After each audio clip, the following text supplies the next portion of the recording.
Fathers and sons accomplish global divine purpose. That is what I want to talk to you about, okay?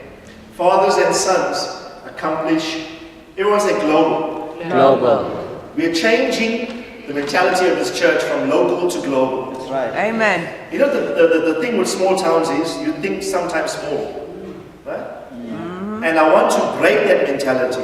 Amen. You might be living in a port town, a small town, but our thinking has got to be global. Yeah, that's Amen. right. And I know your spiritual father here, Justin and Reddy, that have oversight over this local church. I know there's a great mandate attendant with their lives. What they do will be based locally here in this town, but the impact will go beyond this town. Yeah. So you've got to break out of the parochial, limited thinking and say, yes, as sons in this house toward our spiritual fathers, we're going to position ourselves accurately because we know that our outward impact is not just for this town or region, it's actually far beyond this. Amen? But you've got to train your mind to break local thinking. Amen? I know local is lekker, but global is better.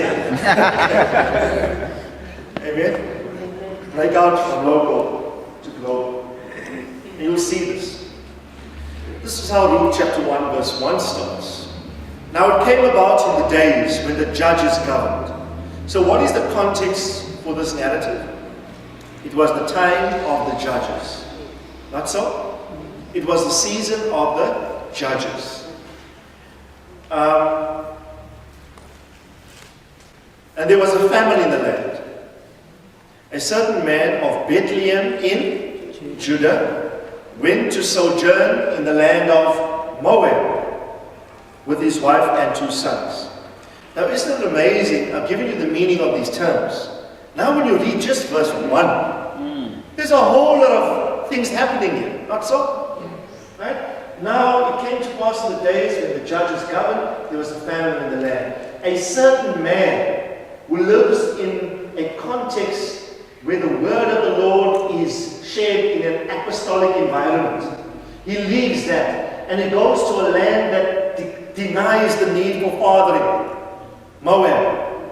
Right? And he takes his wife and his 2 sons. Okay? And it says in those days there was no king in Israel.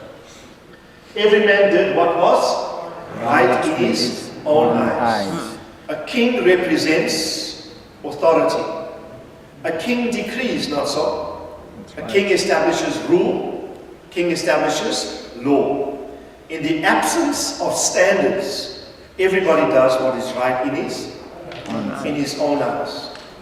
This is the context of rebellion in which Ruth comes on the scene. It was the season when the judges ruled. Now you must understand the context. Let me just say this. It is sad today in the church to see the same thing happening. Everybody now is doing what is right in his own eyes.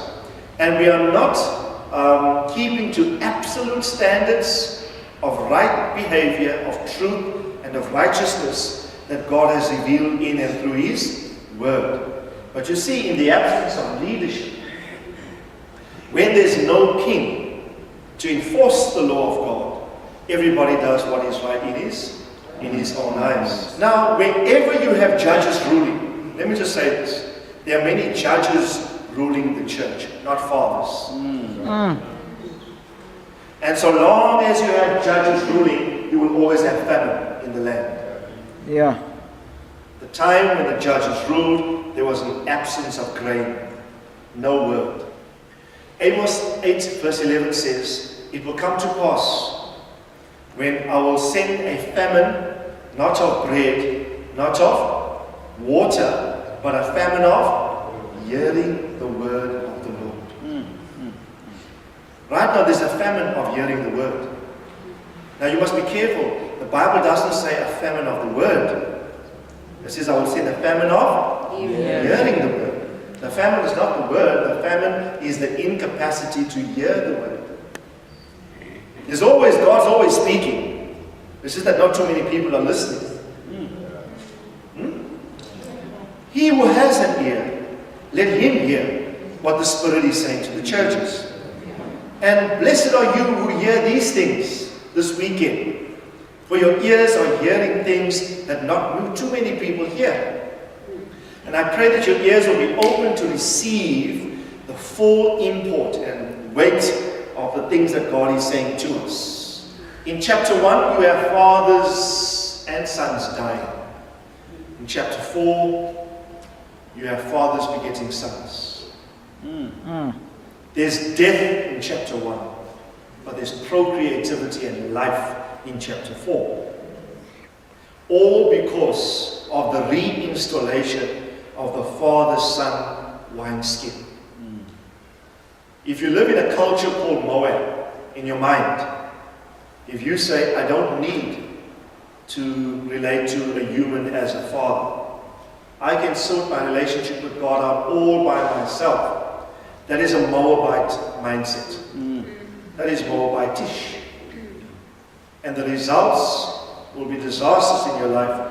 You will never ever attain the fullness of all that God has in store for you.